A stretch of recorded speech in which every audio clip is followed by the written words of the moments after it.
First tonight, the Guam International Country Club golf course, which is on Chamorro Land Trust property, is habitually late with its lease payments and doesn't appear to be abiding by a lot of the terms in its lease. In fact, they still owe money on their lease that just ended, and the Chamorro Land Trust Commission still renewed their lease for another 25 years.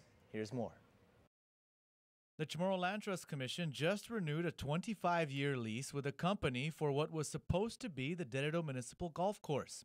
Instead, it's called the Guam International Country Club. The first problem is they haven't been paying their rent to the Chamorro Land Trust on time. At one point, the arrears went up to as high as $800,000.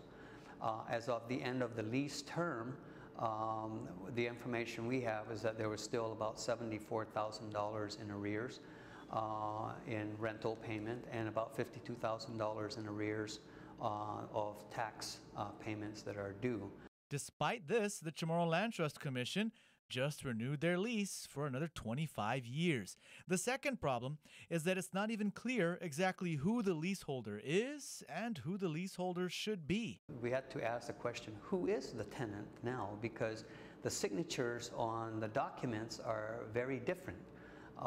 And so if in fact there was a sale or a change or an assignment of the lease is very clear. It says that would require the approval of the governor and the legislature, and I'm certainly not aware, and so we requested for documentation to find out if in fact there's been a change of hands. The third problem is that the golf course was supposed to dig monitoring wells to test the water to ensure that their fertilizers are not contaminating the northern aquifer. They have yet to provide water quality reports. And finally, it doesn't appear that the golf course has been catering to the local public as it was intended to do as a municipal golf course. This particular golf course is considered a public utility.